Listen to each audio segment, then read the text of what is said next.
The Rockpile Report, the pettiest, hardest drinking Bills podcast. Welcome, everybody, to another edition of the AFC East Roundup podcast. I'm your host, Bills season ticket holder Drew Gear. That's my producer, Chris Kruger. And we're here talking about Week 6 in the NFL. I feel like this week's going to run a little long, so we're going to jump right into it. Talking about the Patriots. Now, for those of you who listen to our preview podcast, you know Christian Simonelli's not joining us tonight. I want to talk to you, Chris. I want to talk to you about the Patriots. Isn't it fun watching Bill Belichick throw things in frustration on the sideline? I have not watched a Patriot highlight in, I couldn't tell you, unless they were playing the Bills. Well, luckily they don't have any this year. Yeah. I haven't seen any of it. So Bill Belichick has destroyed multiple tablets this season. It's and then in what I think is kind of a sign of things, like there's some Patriots fans who will try to tell you that things need to happen, or that oh, Bill needs to be fired, blah blah blah blah blah. A lot of that's just noise. It's just salty fans being fans. I mean, Chris, how long was I crying that Dable needed to be fired? Now he's an NFL head coach. A losing one, but an NFL head coach. How many times have I gotten hammered and screamed about Dorsey? All of the time. All of the time. Especially the last 2 weeks. Although, as we talked about in our recap show, which if you haven't heard it yet, get over there. Maybe some of that's unwarranted. Maybe we should kind of lighten up a little bit. One of the things that I find most telling is that even when Bill Belichick lost in the past, he at least maintained his composure. Now he's Will Ferrell from Old School, in his underwear, screaming at the top of his lungs, flailing around with a folding chair.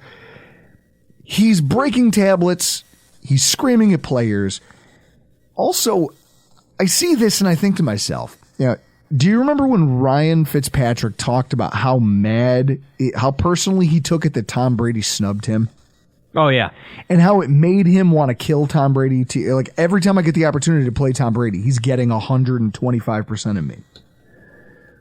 So this week it was kind of sad. Adam Butler was a defensive tackle who played for the New England Patriots for years.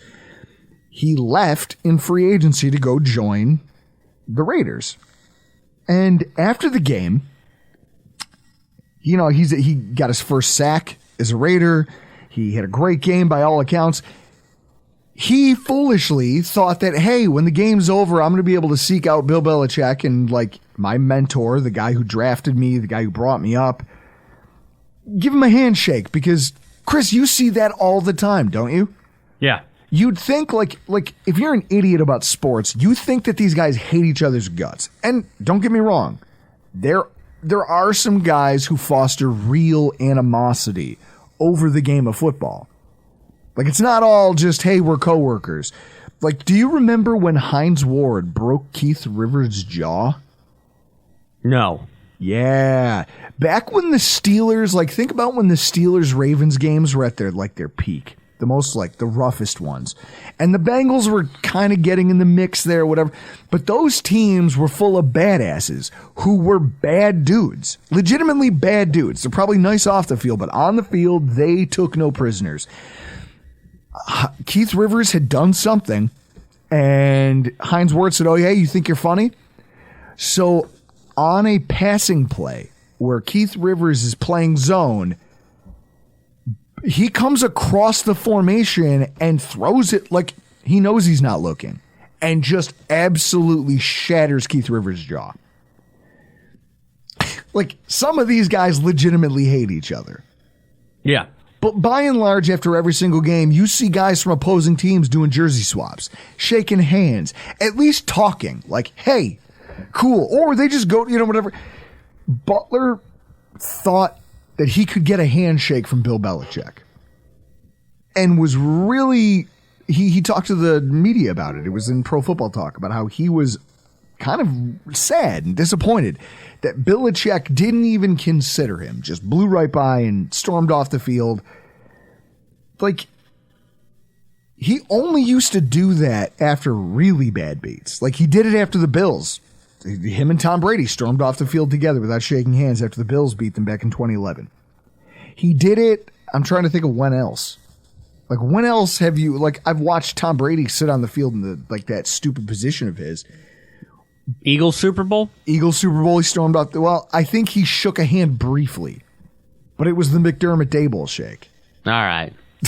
It wasn't even a real congratulations to Doug Peterson. Like, so now that he's getting these bad losses with more frequency, is anybody surprised he's behaving like this? Because I am. Like, I assumed he had I don't know, I assumed he was made of tougher stuff. He's a bitch. That he had a little bit more tether. And the fact that I'm seeing this from him now, after years of him being touted as this stoic genius of football who doesn't talk much, he speaks softly and carries a big stick. Yeah? Okay. Well, now him and his big stick are hightailing it straight to the locker room rather than shake hands. This thing is coming unraveled. At the top. Who's supposed to hold this shit show together? The GM. The GM's going to hold it together. Every Patriots fan who had faith in how this season was going to turn out thought that way because they go, like, I tweeted about it yesterday. You can go to our Twitter at Rockpile Report, take a look, and some guy who was going off, in fact, maybe I can find it, but as we talk here, but the guy's premise was that they were the only ones. Yeah, here it is. We were a top 5 defense. Offense got better. The Bills pushed. The Jets got better, but we've seen this story before with Favre. The Dolphins have yet to prove they're the second best team in the East. I think all 3 teams are closer than people think. We have Bill Belichick. And it's just a picture of Bill Belichick sipping coffee. Like, the only reason that Patriots fans tangibly had any hope is because they had a guy who always brought the goods. And even when their team the last couple years hasn't been great, they've won because of coaching, not because of talent. What happens when coaching fails you? I believe. Don't know if this is a hot take. The game is passed Belichick by. I actually had this Chris? The game's passed him by. I think it's funny you say this because I said this to my wife watching Alabama struggled to beat Texas A&M probably about, a week ago? I'm talking to my wife, and I'm laughing because I'm watching this offensive line get just called for penalties, give up sacks. We can't orchestrate a passing game because our quarterback is getting sacked. I think it was Arkansas. One player against Arkansas had 5 sacks. It's like, at halftime, we subbed out the left tackle. Didn't matter. Pressure. Just, they're swapping bodies. They're shuffling stuff. We're getting stupid. Chris, Alabama got called for a false start on the victory formation. That makes sense. I will say this, Nick Saban, he has evolved better with football than Belichick because Saban knows that he could no longer win national titles with quarterback play from people like Jake Coker and needed to do better recruiting to get your Tua, your Jalen Hurts, your Mac Jones. And then Belichick, he can't evolve like that. He's not good at it. Well, and then you know what he did though is then he waltzed into a season like this one where he has couldn't get a quarterback. No, couldn't get a quarterback, and that's why he lost a number of offensive players, a couple wide receivers, a running back, lost some offensive playmakers to the transfer portal because they took a look at the quarterback situation and said, oh, you're going to stick me with Jalen Milroe? I'm not sticking around for that. See, now, and Nick Saban bitched more about the transfer portal and how it's garbage because he doesn't understand that these kids have choices now. It's even the playing field. It's leveled the playing field. If you don't recruit properly, quarterback, offensive line, just like the NFL, you need a quarterback, you need an offensive line if you want free agents to come around. You need an offensive line and you need a quarterback or else your star... And you have to have a passing attack with receivers that can separate. You have to have a good quarterback. Well, and those wide receivers won't stick around if you don't have a good quarterback or a good coordinator. So all of this stuff is cyclical, and I think it's gotten so complicated that Nick Saban can't get his hands all the way around it anymore. And you're watching the fracturing of this Alabama program. Now, I don't think they're going to go anywhere. I think they're still going to be competitive. And if Nick can figure out how to keep players from, he's still trying to play the long game when now everyone's playing the short game. The game has evolved, and it's passing him by if he chooses to let it. And I kept telling her, I think it's telling that Belichick and Saban are very good friends. They talk about football philosophy together. They talk about how much they, go to each other for advice. They're both dying along the same lines. Offensive line, running attack, passing attack. They can't matriculate to the modern iteration of what their game is because they're not playing it the right way. As a coach and as a talent evaluator and as a guy who's prioritizing scouting and drafting and who you reach out to for signings. Cool. Alabama had the best. Now, maybe I'm wrong because Alabama just had one of the best recruiting classes in the country. But Belichick doesn't have that. All he has is free agency. And he went out there and tried to wave money around the last couple of years, and it didn't net them anything. Remember how washed up Allen Robinson was when he got to the Rams? Yeah. Allen Robinson wouldn't play for the Patriots. They made him a giant offer, and he refused. I think the game is passing him by, and it's easy to see it if you're watching it. Then so now if you can't rely on that guy to be the reason you're winning anymore, you go down the chain and you say to yourself, okay, when Mac Jones is in press conferences after games saying things like, we need to take an honest look. We're going to go in and we're going to watch the tape with honest eyes. Who is he talking to? Is he talking to himself? Like, hey, you need to watch that. He's talking to Bill O'Brien. Well, and this is it. Like, who is he? Is he talking to his coach? Kind of being like, hey, coach, we all need to go in here and see the bullshit that you're handing out here or that you've constructed that I'm saddled with. What I know is that Bill Belichick's Patriots are currently 30th or lower in most NFL power rankings. I like it. When's the last time that's happened? 1992. It hasn't happened during Belichick's tenure. Even when Tom Brady was young, Belichick had a winner. He just did it differently.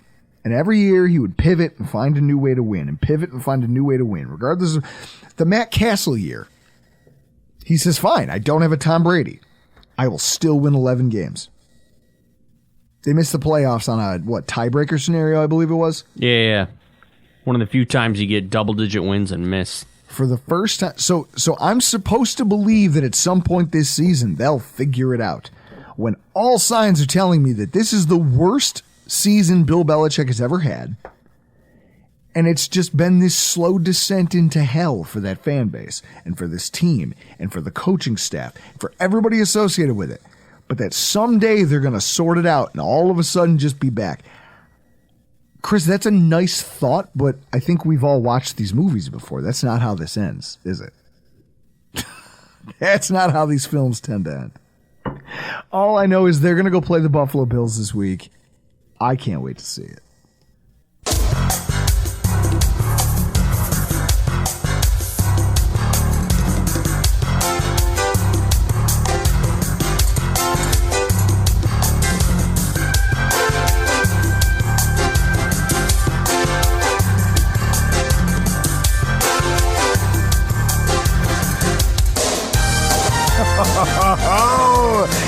And on to discuss the New York Jets.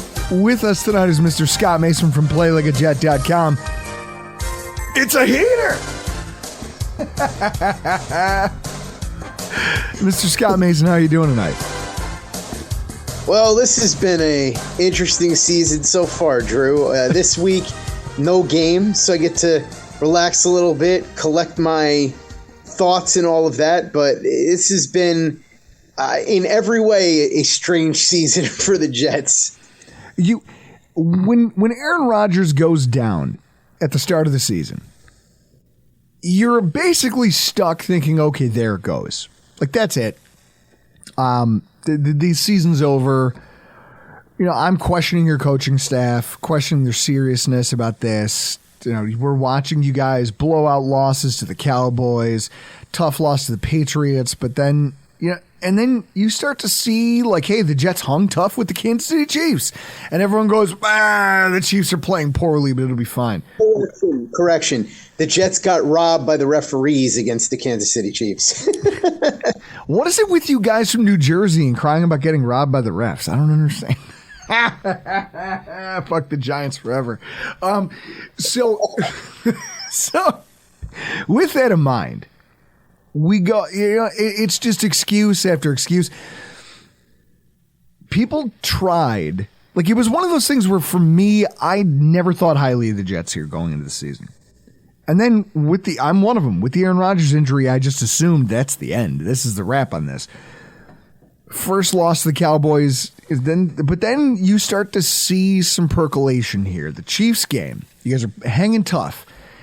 Chris, we just watched the Chiefs struggle to put away the Broncos. Like, you're not hearing the same conversations be had about the Chiefs that we were about the Jets, and about how the Jets are washed and they're finished, and yet you go into this week that I'm sure every Jets fan everywhere. There's Jets fans out there. Like, how do you feel knowing that there's Jets fans who bet against their own team this week? You had to. I'll say a couple of things. The first thing is the Jets are, believe it or not, exactly where I thought they would be before the season. I think I even said this to you on the show when we talked about it before the year. I thought they'd be 3-3 at the bye. I thought they'd beat the Bills just because I thought the energy in the building and the 9/11 and Rodgers' first game and all of that, they were going to be able to beat the Bills. I thought they would lose to the Chiefs, lose to the Eagles, and they would lose to the Cowboys on the road. So the only one that I got wrong is you flipped the Patriots game, which I thought they'd win, with the Eagles game, which I thought they'd lose. Now, obviously, I thought they were going 3-3 with Aaron Rodgers, not Zach Wilson. So it's really incredible. I'll say this, Drew. If you remember after the Jets-Bills game, what I said to you, and you can go back and listen to that episode of the Rockpile Report, which I recommend, what I said was I didn't think the season was over. I thought the odds of them winning or going to the Super Bowl, I never really bought into the Super Bowl hype anyway, but I thought the ceiling had drastically reduced. I think there was no way around that, and there still isn't. But what I told you at the time is that I still thought the Jets had a chance to compete for a playoff spot. And I said a lot of it was going to hinge on whether or not Zach Wilson, because remember, Zach Wilson wasn't supposed to play this year. He was supposed to redshirt, learn behind Rodgers. And that's why many of us, myself included, really criticized not getting a real backup, a Teddy Bridgewater, Gardner Minshew, somebody like that, Jacoby Brissett. So what I said to you was, if Zach, put aside what your expectations were for Zach Wilson when he was drafted, put aside whatever you think maybe he can be down the line. That doesn't matter right now. We can get back to his ceiling or his future later.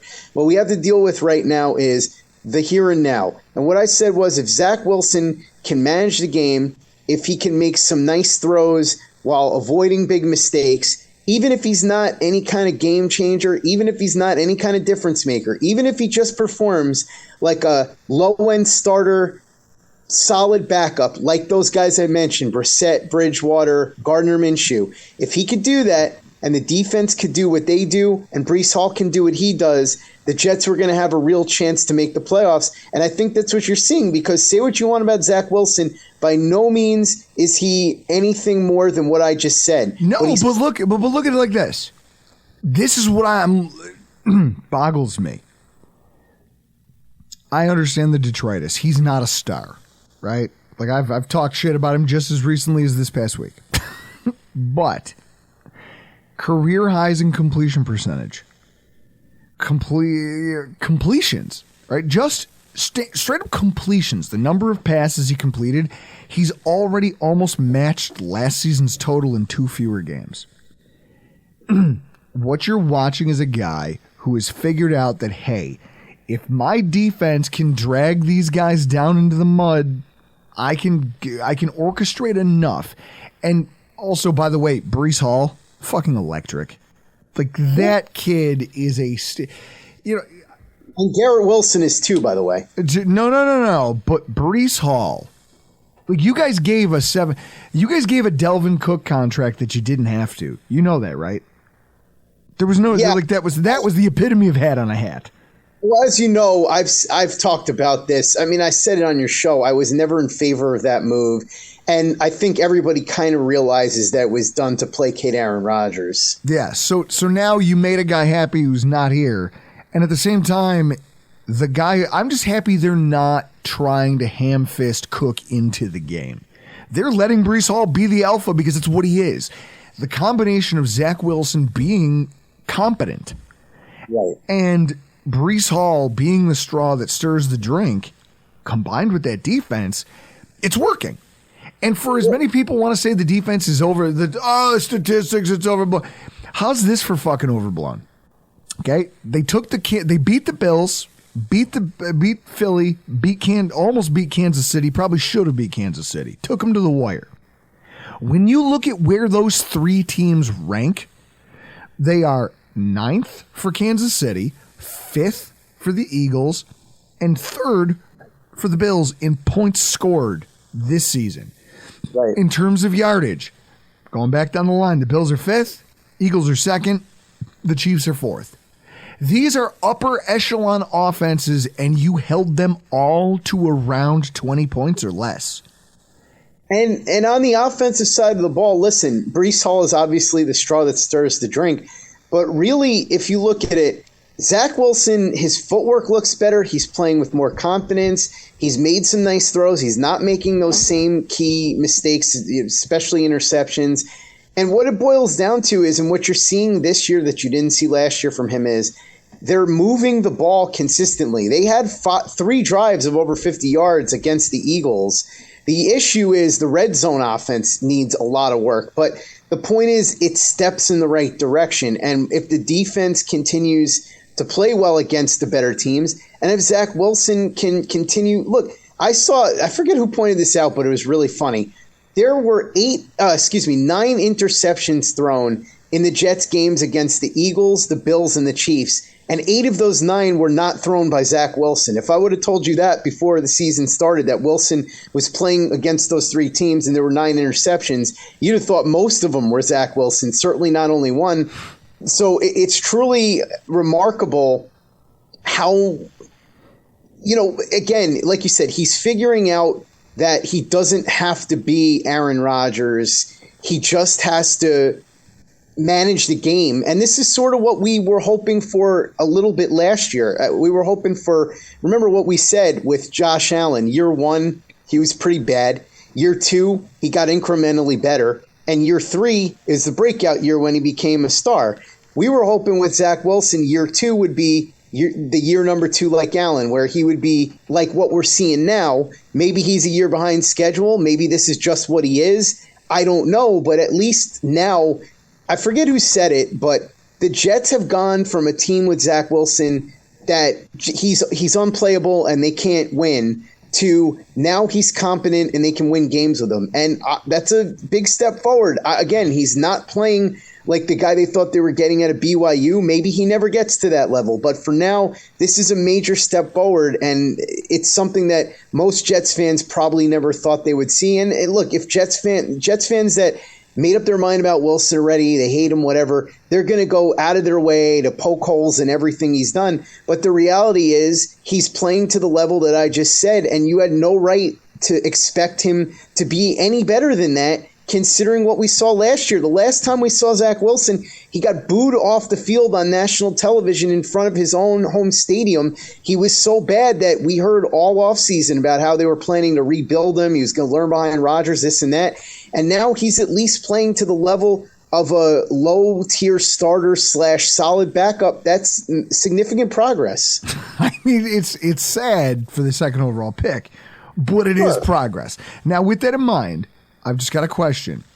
With no Sauce Gardner, what was the thing you noticed your defense doing to suppress the passing game of the Eagles? I mean, obviously, Chris has pointed out they missed Shane Steichen. He called it before the season started. He goes, take the under on Jalen Hurts' yardage if you can before the season starts, because they're going to miss Shane Steichen.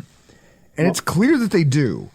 But with that, What did you guys do in this one specifically without Sauce to keep both A.J. Brown and Devonta Smith in check? Well, to be fair, they didn't really keep A.J. Brown in check. He had like 160 yards, so he did his thing. But Devonta Smith, look, he was bad, and he dropped a couple passes too, in addition to not being able to consistently get open the way A.J. Brown did. But I think what's interesting with Jalen Hurts is if he's a quarterback that if you can knock him off his spot, you can have success against him because that offensive line in Philly does a great job of protecting him and allowing him to do what he does. And what he does well is uses his legs to extend plays and operates well within the pocket throwing the ball. And there's a misnomer with Jalen Hurts because people assume because Josh Allen, because Lamar Jackson, because Patrick Mahomes, guys like that can throw well when they're outside the pocket on the run, that anybody that uses their legs can do that. But Jalen Hurts can't. Nate Tice had a really good set of stats. I thought this was interesting, and I think this is something that teams going forward, including the Bills, are going to want to pay attention to. When Jalen Hurts is forced to throw outside the pocket, his quarterback rating is 49.3, his success rate is 30%, and he's averaging just north of, get this, 2 yards per attempt. He's terrible when you can force him to throw outside the pocket. Wow. The Jets left him off his spot all game. They used a lot of looks to confuse him in the pocket, which is where he's effective, and they used the pass rush to force him outside the pocket where he's ineffective. And if you look at the end of that game when Tony Adams made the interception, well, not quite the end, but just about the end when he made that interception, what they were doing was they were setting that up. It's almost like if you watch a movie and you see something at the beginning of the movie that you aren't sure is going to pay off at the end, but it comes full circle at the end, and that detail from the beginning is what you see at the end that ties it all up in a neat little bow.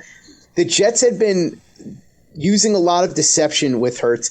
They would show man drop back in zone. They showed 4 different exotic fronts, and what they did was at a certain point they just kept baiting him. And at the end, Tony Adams actually talked about this in the post-game presser. He said that Jeff Ulbrich told him exactly where to go. He said, here's where he's going to throw it. This is where you want to be. And so what they did was they fooled Hurts by using a look that he had seen earlier, but doing something entirely different. And that's what led to the interception. And honestly, huge props to the Jets defensive players for playing really well in spite of missing their 3 top cornerbacks. But man, Jeff Ulbrich, this was a masterclass by him. Just an incredible game plan. One of the best defensive game plans I've seen from a Jets coach in a really long time. We'll see what happens because it's only 6 games in, but he's a guy that I suspect may get some head coach interviews in the offseason. This was a masterstroke. And again, this is something that McDermott, who's a very smart defensive mind, I would imagine is going to take note of. That's what you got to do against Jalen Hurts. Now, granted, part of the reason why it was a little easier than you'd expect is because Lane Johnson went down in the first quarter, so the Jets were able to get pressure from the right side. But if you can knock Hurts off his spot and confuse him in the pocket, and if you can force him to make throws out of the pocket, the results are not going to be optimal for him. I love the fact that that's now something I can refer back to when we do our own, hopefully a lot of that, I mean, obviously our rosters may look very different by then, the way injuries happen across the NFL. It'll be interesting to see whether or not the Bills can pull off a similar feat, given how much praise gets heaped on McDermott for his defensive acumen. I love it. Obviously, you guys have a bye week. You can relax. You guys probably have a lot of content going on at Play Like a Jet in the bye week, and you're going to have more coming out of it. Where can people find your show, and where can they follow you on social media? Yeah, we got a ton of content. The Thunder from Down Under, Luke Grant, by the way, putting up some phenomenal videos. He actually, and this is something Bills fans should check out because, again, the Bills and Eagles are doing battle later this year, so you'll want to see what I was talking about, what the Jets were doing to confuse the Eagles. Luke did a great video about the 4 different exotic fronts that the Jets were doing to throw Jalen Hurts off the entire game. So that video is up on our YouTube channel, youtube.com/playlikeajet. We've got all our videos up there. If you want to subscribe, go ahead. You might want to check out what the Jets are doing because the Jets and Bills are having a rematch in November. The show continues to go on every single day. I'm having a couple of fun different guests on because it's the bye week, but we're still going to have the usual content. Randy Lang, who is a longtime beat reporter covering the Jets and now works for the Jets website, one of my favorite guests to have on, a real sports writing legend. Like, I don't want to be mean to the beat writers. I'm not talking about the Jets. I'm just saying beat writers in general. It's a very different job now. But Randy is such an old school pro, and he's so good at what he does, and he can recall information so easily that it was a real treat. He's going to be on later in the week to speak with him. And 7 days a week of content. And listen, Chris knows this. Walter Charpinski of WalterFootball.com, he comes on with his picks every Sunday, and he's very good at those. He's made thousands of dollars every year betting football. So even if you're not a Jets fan, you'll want to check that out. You can listen to the podcast on any of the podcast apps, Google, Spotify, Stitcher, Apple, all of that. And also you can follow me on Twitter at PlayLikeAJet1. Scott Mason, Alpha Arteaga in about 15 minutes. No Christian because he's on the preview show, but so two people. Scott Mason, Alpha Arteaga. They are the heavenly bodies of the AFC East. They are the furthest thing from the heavenly bodies. So are the heavenly bodies. Hold on, look at this. Scott Mason and Alpha are more like Master Blaster. Look at this. This is the heavenly bodies. Do you know who they are? No. Do you know who's on the right? No. Dr. Tom Pritchard. And do you know who's on the left? No. Gigolo Jimmy Del Rey. Why would I know this? That's Gigolo Jimmy Del Rey is one of the greatest names in wrestling ever. Scott Mason and Alpha Arteaga are closer to Master Blaster from Mad Max 2 than they are the Heavenly Bodies. I love those guys, but that's reality.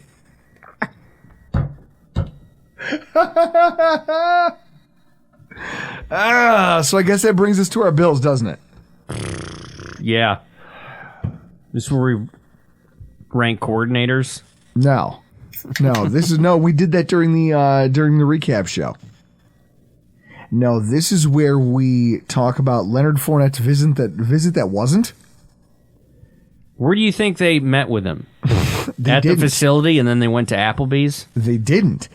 It never happened because the team opted to sign. Well, here's what's happening. They all of a sudden said it was canceled. Now, Leonard Fournette himself told sources that he was coming here to Buffalo to do an interview and a workout. And then all of a sudden it was canceled. And everyone goes, oh, fake news. It's like, no. Some team caught wind of us trying to talk to Fournette and tried to sign Ty Johnson. And the Bills opted to sign Ty Johnson. Like, I wouldn't be shocked. Watch it now. They're going to elevate him from the practice squad this week. He's going to see an elevation to the 53. Chris, does that make sense? Like, does that make sense that you're going to see a,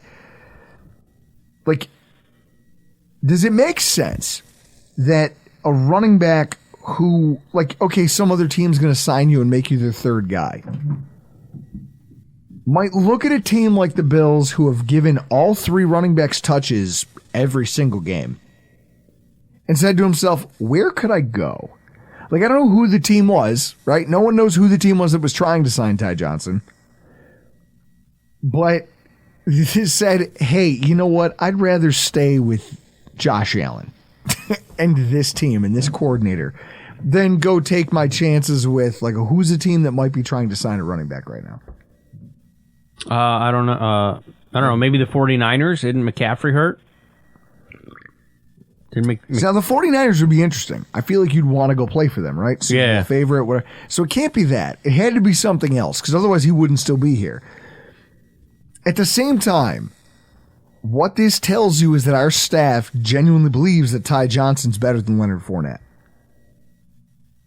Now, remember when Leonard Fournette's name got floated in the offseason as a free agent signing? Yeah. And I shit all over the idea. I still hate the idea. I think that in a vacuum, if it's not going to cost us anything else and he's going to come be on the practice squad, great, wonderful. I watched what Leonard Fournette was last year. Lenny is a guy who at 29 years old is a plotter. He will, if you want to give him volume, he will put up statistics. Last year for the Buccaneers, I remember watching a game. It was the Buccaneers and it was the Arizona Cardinals. I had James Conner, my opponent. This was like a game to see who made the playoffs. That's how bad my team was. Winning in, needed this game. Otherwise, I wasn't going to make the cut. The guy I'm playing has Lenny. The guy, I have James Conner, and both of them are just catching every ball because they were the only viable wide receivers that the quarterbacks could find. And it was embarrassing because they were just racking up yardage and yards after the catch and getting a run here and there, but more being used as receivers. The last thing I want on this team, Chris, is a slow receiving back, right? Yeah. I don't need that. I have zero. Like, in a vacuum, you'd think, oh, he was good between the tackles. Yeah. 5 years ago in Jacksonville. But we've come a long way since then. If the coaching staff believes that Tyler Johnson has more juice to his game than Leonard Fournette, I'd believe that. And I'd also be inclined to agree with him. I don't think, regardless of, because Chris, what do you think that costs? A lot cheaper. Yeah. It's absolutely a lot cheaper, but also you're getting... And he's 2 years younger. Younger? Got a little more... Just naturally, he's a better athlete. I don't know. Say what you want. I think that Leonard Fournette... Reed would have loved it because they could have relived their glory days from fucking LSU. But otherwise, I just... If our staff believes that this guy's better than Leonard Fournette, I'm inclined to believe him. And I don't care what the Twitter talking heads think. Chris, the Twitter rabid portion of our fan base is fucking wild. Yeah. Now, in that same vein, the Bills do have an issue at cornerback. What do we do with Kyle Elam? You and I sat there in the stadium on Sunday together and watched him just not turn his head every single time he was targeted. Does it involve a U-Haul? And you. The question is, can we convince anyone else that he still has value? Who are the rubes that we can sell this to? I feel like this is where it's like that thing, like what's that movie with Dan Aykroyd and Eddie Murphy? Trains, planes, and automobiles? I hate you. You don't know. You've never seen Trading Places, have you? No. Of course not. This is like the opposite of that. I need to find a way to trick somebody. I have seen Coneheads. Something. Dan Aykroyd is in that. I have seen Coneheads. In fact, maybe that's it, right? Like maybe it's the idea of like we need to trick somebody like this movie into buying something that really is not going to have much value. And so I need to find a way to trick somebody into Kyle Elam. At the same time, all these people talking about trading multiple picks for a cornerback. First of all, there's no guarantee that's going to work. It's like, when's the last time a cornerback trade has panned out big, Chris? At least like in the realm of, hey, trade for Patrick Surtain. That seems like a wild idea. I can't think of it. If you're trading for Patrick Surtain, you are basically saying that you are going to give him a contract extension because of what you're going to have to give up just to get him.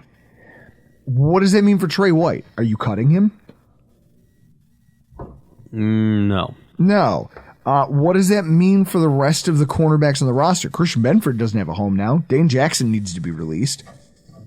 Although I think Dane's just here in a one-year deal, but now Christian Benford becomes the new Dane Jackson, which is a fine problem to have, but now you're paying two top-end cornerbacks in an era where you don't have a lot of money to spend. You're already going into next year over the cap. You're going to have to do more cap gymnastics in order to fit things in next year. It's just this thing of you take calculated risks. There's such a thing, every idiot that calls our local radio station with an idea of trade for this guy. You should just go on. None of you understand the cap. And it drives me crazy. You're all killing me inside. I have to change the radio station every single time they take a caller. I can't listen to it. And it's usually rooted in this kind of stuff. Some hillbilly yelling into his phone about how we need to go all in and get Surtain. We need to go all in and try to get a cornerback like Ramsey, like the Dolphins did. It's like, Guys, you're out of your fucking minds. Bean is too pragmatic for that. Now, Chris, would you be averse to a trade for a cornerback? No. That involves getting rid of Elam's contract. I'm for that. Now, you're probably talking about a B or C level prospect, right? Yeah. But if you can find a B level prospect with more upside than our current B to C level prospect, this is essentially, if you were going to make a trade happen here that would improve the lot of this situation, what you're looking for is the Kelvin Shepherd for Jerry Hughes trade. Now, I pause when I say that because it's one of the most egregiously one-sided trades in the history of the NFL. We gave up a third-round pick at linebacker in Kelvin Shepherd for Jerry Hughes, who was a first-round pick at defensive end and was simply misused in a 3-4 defense.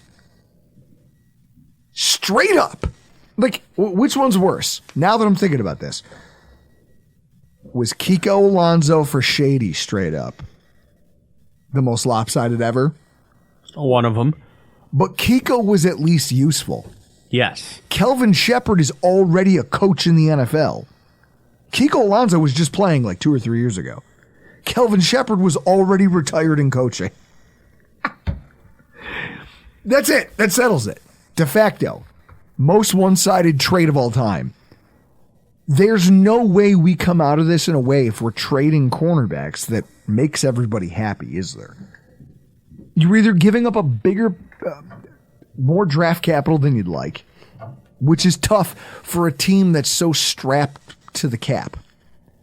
You need those first-round picks. Even if Bean doesn't do well with late first, late third, we still got to take those swings because that's how you fund a fiscally viable football team, is by hitting on those draft picks. You could try to find maybe it's just a situation change. Like there's a team out there with a cornerback that doesn't fit. We have one that just isn't fitting. And maybe it's just a difference in philosophy, a difference in scenery, whatever it is. We can find a swap with a little bit of pick exchange in between for late rounders. But even then, you're not getting a starting caliber cornerback. So all the people who believe that there's something we can do to fix this now, you need to stop.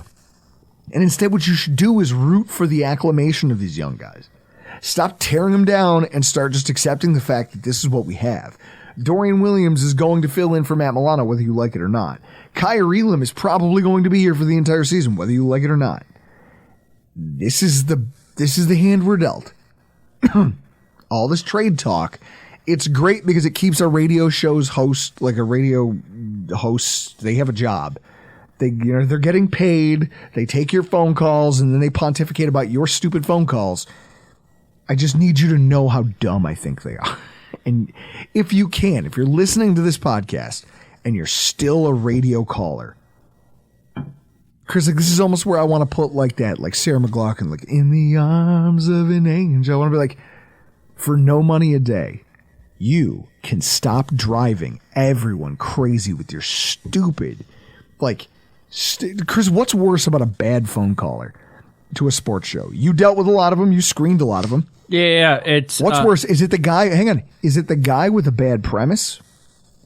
Well, hang on. Is it the guy with a stupid question? Like, almost a question that you... Like, the type of thing where you know this guy practiced answering the question? Like, he almost has, like, a smugness about it, but it's the most... Like, the guy who asks a question that's one of the most, like, pedantic things ever, and yet he believes it's earth-shattering?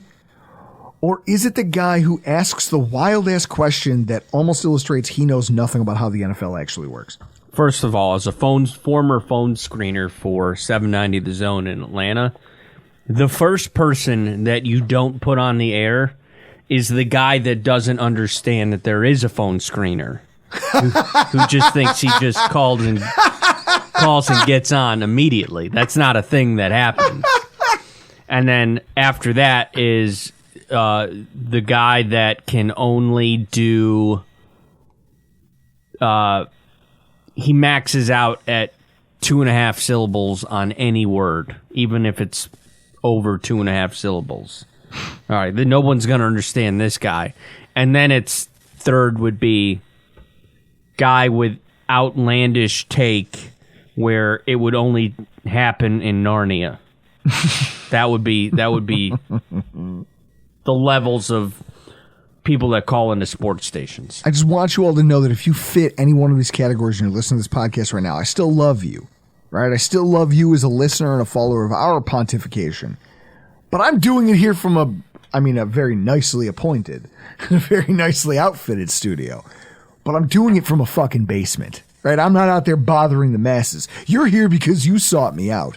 Stop subjecting the general public to your nonsense. That's all I ask. And so as we reach the conclusion of tonight's show, we obviously have to speak to the team, speak about the team that is currently, for now, holding first place in the AFC East. That would be the Miami Dolphins, who, come on, Alf, you mean to tell me that there wasn't a moment, not a flicker of concern there early on when the Panthers took a lead? No. Oh, there was a moment where I was angry with the way that the defense was playing, but then they pitched a shutout the rest of the way, so they kind of make up for it. But no, there was no concern there. Bryce Young did have a couple of nice throws though. He did. And so here's the question. The Miami Dolphins, you guys, you go on to just absolutely beat up on the Panthers 42-21. But early, that score kind of belies how close it was early. I'm at our tailgate and I'm on my phone and I'm just looking at Dolphins Twitter. It's like, I'm sure they're having a very reasonable and nuanced response to this. And I wasn't disappointed. That's one thing I will say about your fan base. They never disappoint if that's what I'm looking for. And so what do you think it was defensively that allowed Carolina to get off to such a, this is one of the best starts to a game they've had all season? It was a combination of two things. Our offense, for the first time in, I think the stat was 15 consecutive games, had 2 3-and-outs in the first half in a row. So it was a combination of that, and then a combination of our defense went back to what they were trying to do earlier in the season with Van Ginkel in the middle as middle linebacker, and then all of a sudden they started finding these gaps in our zone defense, and Bryce Young was just playing really, really well. It was as simple as that, and they were moving the football. Does the Van Ginkel thing concern you? Because, when we talked about this early on in the season, it was this, hey, we're experimenting with players, who fits best where. Okay, we found out that Van Ginkel belongs at the line of scrimmage and that David Long belongs playing stand-up linebacker. Now everything's starting to click, and this is going to go well. And then, now we're going back to this. What do you think it is that Fangio, why does he like this idea? Fangio, remember that Jalen Phillips hasn't played all year? Yeah. He played the first game against the Chargers and then played essentially a quarter against the Broncos and then didn't play all year. Mm-hmm. He found himself in the lineup for this game, and Fangio decided, all right, I got to figure out how to play these three guys together. So if I'm going to play these three guys together, I'm going to play Chubb, Phillips, and Van Ginkel together. The way I'm going to do it, and he's wrong, by the way, is to take David Long out and play Van Ginkel in his role. And sure enough, it was an unmitigated disaster once again. Van Ginkel cannot play that spot. But lo and behold, you play him on the edge, and he has 7 sacks this season, or whatever he has right now. So they got to figure out that they got to figure that out. How are they going to play those three guys together? Look, Jalen Phillips had a lot of success rushing as a 3-tech. You could rush him as a 3-tech on third downs. There's nothing wrong with that. Bradley Chubb is coming on now as of late, and then you can play Van Ginkel on the edge, and that works too. Having too much depth is not a problem. You don't have to get these guys out there. Play them as designed, and I think the proof is in the pudding. You started the game with Van Ginkel at middle linebacker, 2 drives, 2 touchdowns. You took him out of there, you insert David Long, and you pitch a shutout for 3 quarters. Well, so this is it, I guess. If there was a concerning thing for me as a fan or as an analyst, it would be this concept that I have a guy who's running one side of the ball, who even when evidence is presented to him that something is a good idea, he still doesn't trust it or still feels the need to like, hey, it would be like the equivalent of me sticking my hand into a pot of boiling water and going, whoa, woo, that was hot. And then going, but how hot? Maybe let's try one more time. Maybe it wasn't as hot as I thought it was. It just seems unnecessary. Well, Fangio will tell you himself. All camp, and then during the preseason games, Cam Smith kept flashing like, man, we got something with this guy. We have something with this guy. This guy's going to start opposite X until Ramsey comes back. The season starts, and then Cam Smith is absolutely buried on the bench, doing nothing. And then you ask Fangio, this guy was having a great camp, and he had some good preseason games. Like, why is he not getting snaps? And Fangio flat out tells you, look, I'm not sure we can trust him in coverage yet. So therefore, we got to roll out everybody else in coverage and not him. And so then they start playing Cam Smith on special teams, and he starts making play after play on special teams. Mm-hmm. When I looked it up, I think he played 4 snaps at South Carolina on special teams. So usually, and I've been around enough football teams and played on some football teams where you start to learn this, where when guys start flashing on special teams when they weren't meant to, you usually start rewarding them with snaps on the starting defense because they're earning their way onto the field. Not in this case. In this case, Cam Smith starts flashing all over the place on special teams, and then he gets a few snaps in each game. Not even the balance of the snaps in garbage time, which I think is a mistake. I mean, look, you invested a second-round pick in this guy when you guys had other holes, when you had offensive line things you could have addressed, there was a lot that you could have done. Ryan Lasel loves it when I say this because I've made an ass of myself using it before. But the phrase "hat on a hat," you guys kind of put hat on a hat here with the drafting of him and having the cornerbacks coming back from injury that you had and knowing that you had Xavier Howard. But you did it anyway because you thought the player was that talented. So then it's really frustrating to watch this all play out where you have what could be you have that game against Stephon Diggs in the Bills game where Cater Kohu, it becomes apparent, cannot hold up to that quality of wide receiver, or at least that type of wide receiver who plays the game that way. And yet Cam Smith didn't get a thought as far as being allowed to play that role or play outside. It's like again, it's kind of like the David Long thing. You're looking for reasons not to do a thing, even though that thing looks like it might be the smartest idea. Yeah, and we were talking about this on the pod on Monday, because I was like, man, you got to find some snaps for this guy. Even, if you could engineer a blowout, get him out there for an entire fourth quarter. It doesn't matter. All you got to do is engineer blowouts. What are you talking if you can find one? Chris, that's the funniest thing I've heard all day. Hey, if Miami can engineer a blowout, as if, I don't know, 40 points over the Broncos, 25 to 50, 25-point lead in the second half against a bad passing offense in Carolina. If you guys can't find snaps for him now, what the hell is it going to take? It's crazy. Yeah, and we were talking about this on Monday, and Chris was telling me, look, if you're waiting for Cam Smith to get onto the field, I got news for you. Because, by the way, and I will tout us and our podcast and OnlyFins on this, we were first. I know some people are going to claim credit for that, but we were first telling everybody that Jalen Ramsey will be back before November. And sure enough, he's practicing today. He will not play against the Eagles, but start placing your bets for that Chiefs game 2 weeks from now in Germany. And Chris was saying, look, if you're expecting Cam Smith to play, Jalen Ramsey's coming back. That's going to be yet another reason why they're going to bury this kid even further. So, yeah, I'm fearing that on the defensive side of the ball, they're going to redshirt this kid for the season, and I don't think it's warranted. I think his play has warranted getting some snaps. Hey, Chris, I wonder if we could trick him into trading for Kyrie Lean. He's a long, lean, athletic corner that you can say, you know what, maybe he is useful in some of our zone coverages. But no, they don't trust him. Vic Fangio doesn't trust him. Won't play him. Hasn't played him. Awesome. Hey, I'll take it.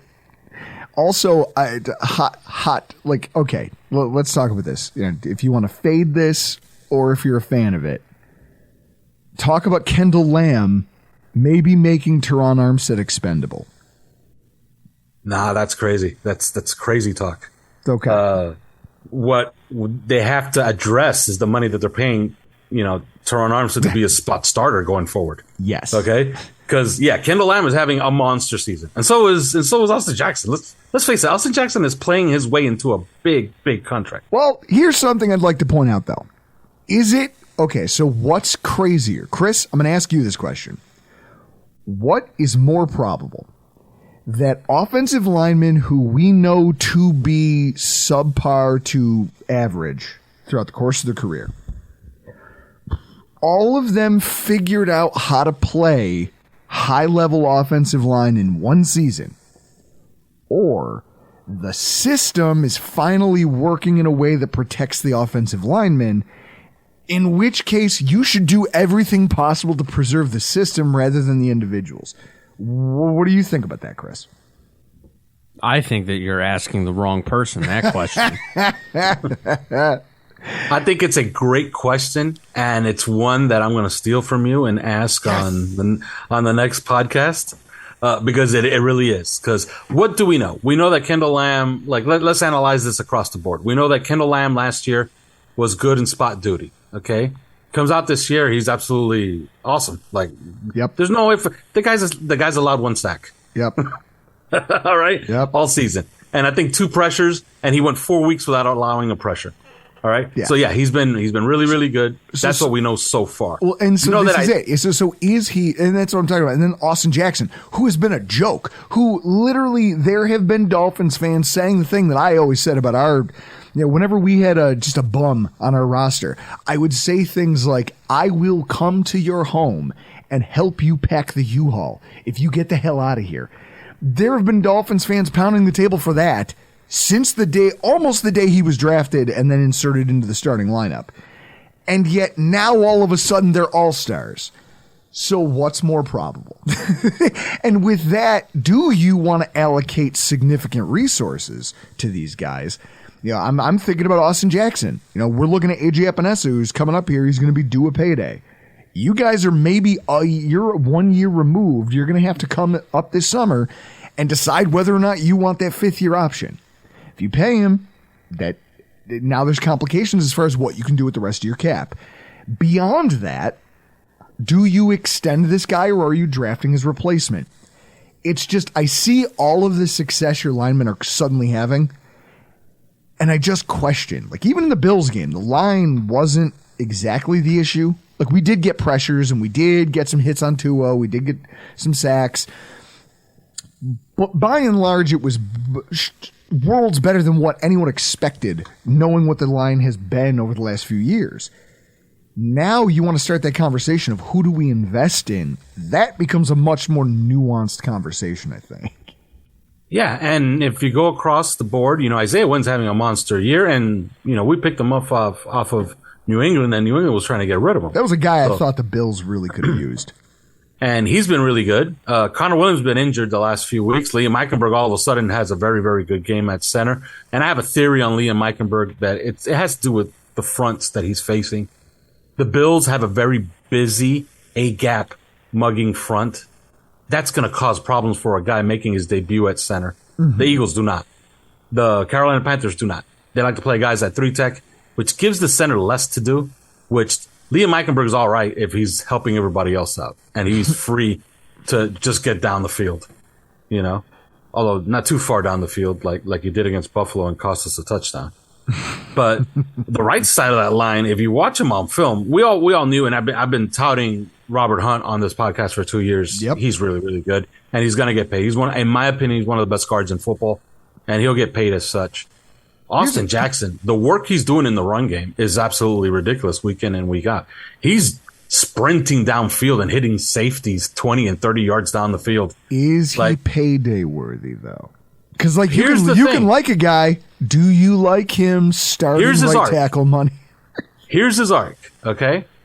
We drafted him out of USC, extremely young, and he has a very average rookie season to the point where we were saying, I guess that's okay for a rookie. But he does it at left tackle. The following year, They move him to right tackle, and he is absolutely abysmal and had one of the worst seasons an offensive lineman has ever had that I've ever witnessed. He got your quarterback killed in week 2. Yeah. Yeah, week 3. Although that was Jesse Jackson, by the way. Oh, okay. That was Jesse Davis. Okay. Yeah, not Jesse Jackson. Austin Jackson played left tackle. That was Austin Jackson at left tackle that week. But then year 3 comes around and he's injured all year. And now you're saying, okay, not only was he bad last year, but now he's going to be completely unavailable this year. Yeah, we got to get rid of him. This year he comes on, he shows up a lot lighter, and he's having a monster year. And then you check on his age and you find out, or you're reminded, he's only 25 years old. And you're wondering, well, he's having a monster year. Is this his pedigree or is this his athleticism? Because I told you what his issues is. His issues have always been his technique is absolute garbage, but you watch him in practice and you can see how coaches are going to like him. He's 6'5", 320 pounds, and he's a slim, good-looking athlete. And when you see his athleticism, you're going to think to yourself, we could do something with that. Well, they're doing something with that now. We're just going to have to see how he finishes this up. But if he finishes up the season the way he started it, like, how do you not pay this guy? Well, I look forward to watching you guys be the nightcap on Sunday night. I'm sure you guys are going to have a lot this week in the run-up to it. I can't wait. Like, this is what I love. Guys, for those of you listening, I can't wait because if things don't go well, the Monday is just going to be that much sweeter. The podcasting, the Schadenfreude. It's like it's a win-win for me no matter what.